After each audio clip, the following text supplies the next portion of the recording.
Good morning, everyone. All information contained herein is provided solely for educational purposes. It is not intended as a substitute for professional or legal advice. Should you decide to act upon any information contained in this presentation, you do so at your own risk. While the information posted has been verified to the best of our abilities, we cannot guarantee that there are no mistakes or errors. This is the Enviroschool program at the Louisiana Department of Environmental Quality. Today we are presenting an overview of surface water quality standards in Louisiana. I'm Tamika Priolo, coordinator for Enviroschool, and I will be moderating today. We will be muting everyone except for the speaker. However, just as a precaution, go ahead and keep yourself muted individually as well. If you'd like to ask a question, please use the Q&A option. Type in your questions and we will answer them at the end of the presentations. Slides and a recording of this webinar will be available on the Enviroschool website. There will be a poll at the end of this webinar to provide your feedback so we can improve our sessions. So please complete before logging off. If you have any comments, please email them, questions, or concerns to enviroschool@la.gov. Our speaker today is Jamie Philippe. Born and raised in Baton Rouge, he attended LSU, earned a Bachelor's of Science degree in Geography in 1996. Areas of concentration in his studies included coastal resource management, biogeography, and climatology. Jamie worked at LSU for the Coastal Studies Institute and Center for Coastal Energy and Environmental Resources from 1996 to 1998. His work during this time primarily focused on monitoring and documenting land loss along the Gulf of Mexico. Since 1999, he has been working for LDEQ. Starting out in the watershed survey section, he gained field experience by collecting water quality samples and participating in total maximum daily load surveys. In 2004, he moved on to office work with the water quality certification section, in which he reviewed Corps of Engineer permits for compliance with state water quality standards. In 2013, he began working with the water quality standards section. Over the past 7 years, he has worked on developing freshwater ammonia criteria, use of the biotic ligand model, evaluation of human health criteria methodology, a report evaluating minerals criteria, overseeing a USGS aquatic life toxicity study for chloride and sulfate criteria, evaluation of site-specific turbidity criteria, multiple criteria revision, and support for other water quality related projects. Recently, he has completed work on the 2016 triennial review and is preparing to initiate the cycle of water quality standards review. Jamie is a senior environmental scientist in the Water Quality Standard and Assessment section of the Water Planning and Assessment Division here at LDEQ.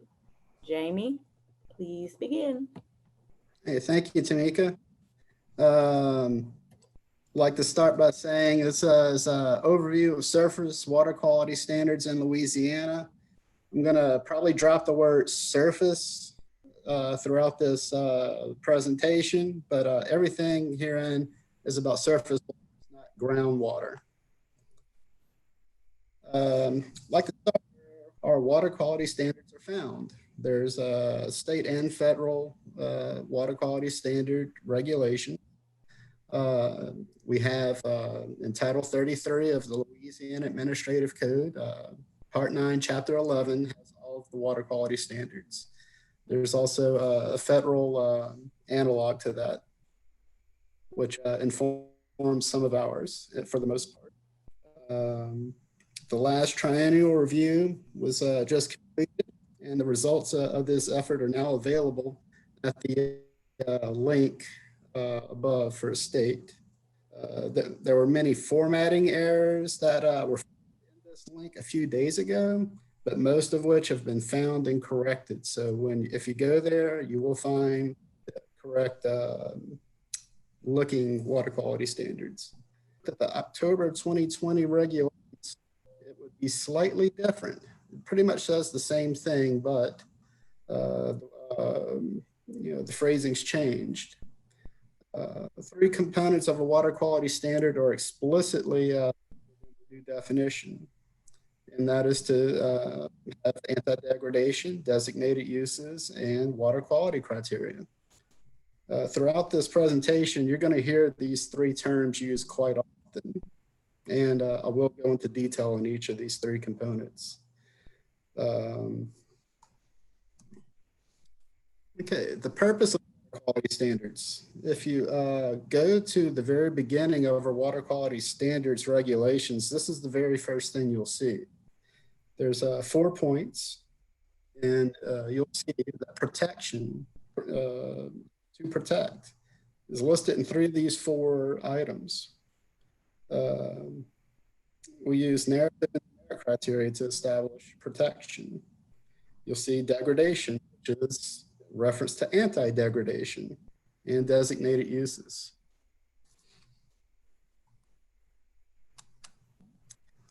Again, the 3 components of water quality standards are designated uses, water quality criteria, and anti-degradation. Designated uses refers to how water is used. Water quality criteria is the specific targets or limits per water quality parameter. And anti-degradation is an assurance that the quality of water will be protected, not degraded. Okay, designated uses, how we use the water. They fall into 3 general categories, which are recreational uses, aquatic life uses, and other uses. For recreational uses, there are 2 primary categories, which are primary and secondary contact recreation. Primary pretty much implies that there's going to be a full body immersion, such as swimming, that with the recreation. Another thing is incidental ingestion of water as a consideration if you have full body immersion. Primary contact recreation usually focuses on seasonal warm weather months also, where swimming would be most often done. Secondary contact recreation refers to incidental exposure to water, such as, if it's being splashed on you, contact with your skin. This is primarily related to cold weather month recreation, activities such as boating or wading. Aquatic life uses fish and wildlife propagation. The water needs to be suitable for the all life stages of fish and aquatic life. There's a limited aquatic life use, which is a lower use of fish and wildlife propagation. This is mostly for sites which, let's say they might be like a Superfund site where you do not want to have full body immersion, but they still must have some degree of aquatic use. Oyster propagation is another. This is very limited along the coast where we have oyster harvesting. Other uses include drinking water supply, where we have documented, potable water sources. Agriculture, which is mostly for the irrigation and livestock consumption. Outstanding natural resource waters. Scenic rivers pretty much form the basis of this, but we're considering a refinement of the nomination process.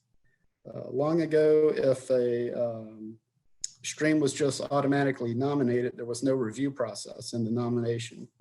So we're going to review improving that. Okay, how we apply the designated uses. Well, the state is divided into hydrologic units that we call subsegments, and each subsegment will have its own unique designated uses. And if you look in the regulations at the citation, you will find the designated uses per subsegment in the state. All subsegments statewide will have recreational and aquatic life uses, but not all subsegments will have the other uses, such as agriculture or oysters, or oyster propagation. For example, an agricultural designated use might be appropriate in some subsegments where there are crops and livestock, but not in like a coastal marsh subsegment. and vice versa, oyster propagation designated use wouldn't be appropriate in an area where there's agriculture. Okay, the second component is water quality criteria, which are the actual targets or limits that a water quality of a water quality parameter. And this term is most often confused with water quality standards, and I have to admit I'm guilty of using it interchangeably. But water quality criteria is the actual numbers or targets. Two categories are for the protection of aquatic life and human health. And there are further two types of criteria, which are general and numeric water quality criteria.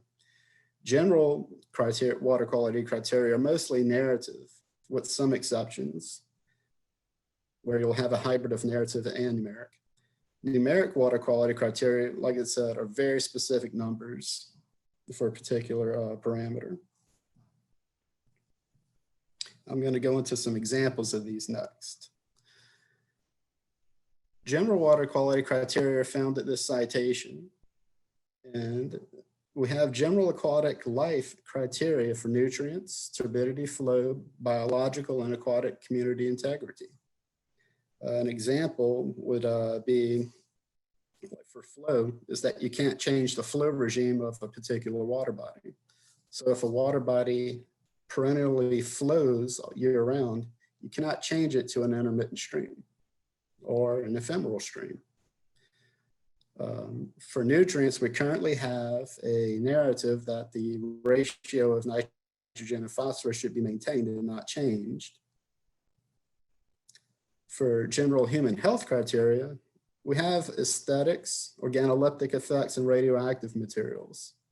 So these are just narrative statements saying that basically taste and odor shall, not change.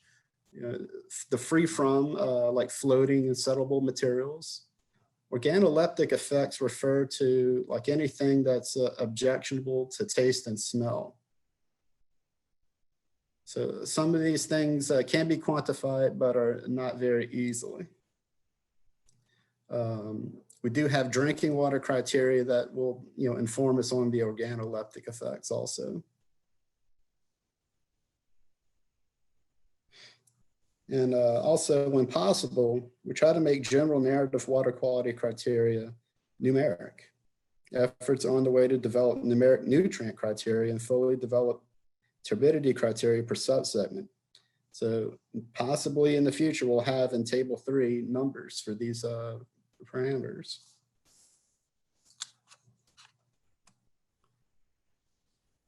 So numeric water quality criteria. They're also found at the citation above. These are the specific targets that are used to prevent or protect against lethal and negative effects from toxic substances. These are your classic chemicals such as cyanide or DDT. Metals are found in table 1A. Table 3 has a complete list of like chloride, sulfate, TDS, bacteria, dissolved oxygen, and pH criteria. So they'll have specific values per subsegment listed in table 3. Okay, the third component is anti-degradation. Now, degradation is defined in regulation, thus anti-degradation is the protection against degradation. And we define degradation as the lowering of water quality as demonstrated by data analysis, water quality models, or other scientifically defensible methods. The anti-degradation policy can be found at the citation, and implementation plan can be found at the next citation. These sections have recently been updated to conform to a federal rule to improve and clarify terminology and regulatory language. So if you looked at have the October 2020 regulations, you'll see some changes compared from October to the one that's available now.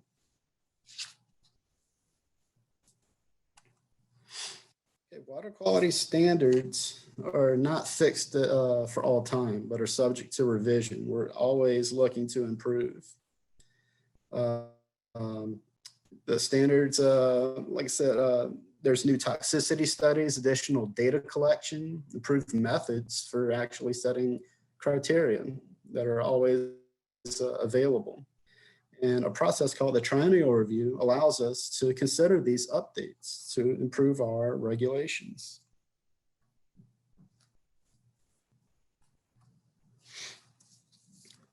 Okay, the triennial review, we hold, the process begins where we hold a public hearing, and it occurs, of course, once every 3 years, where we open up our entire regulations for recommendations, what needs to be revised, modified. Is there something new that's been proposed that we don't have current criteria for? So we review comments after the public hearing and formally address everyone and use this list to set priorities for our standards revisions for the next 3 years. We issue a report of findings, based on these efforts, and consider all 304A recommendations as recommended by EPA. We address them even if they weren't raised during the public comment period. So currently, the final rule for the last triennial will be published in the November Louisiana Register, which is tomorrow. The last cycle was actually initiated in 2016. We issued a report of findings in 2017. The 304A recommendations and final rule were published in 2019. And we received some very usable comments during that comment period in 2019. And it got us, to make some good changes that were deemed substantial changes. So we agreed to them and republished the final rule in August 2020. So all these efforts are now finished, and tomorrow you will see in the Louisiana Register them finally published. So this will be the final rule. There's one step left with this, and that is the final rule certification package will need to be sent to EPA for approval. Changes from this last triennial review will also be mirrored in our water quality management plan. Most of this will affect some subsegment descriptions and numbering. And it is expected that the next triennial review cycle will start soon after approval of the certification package by EPA. Because of the holidays, I'm guessing January 2021, but we'll see how it happens. Okay, well, here's my contact information. If you have any questions or need to, I should ask more about the triennial review process or water quality standards. And this is the end of my presentation.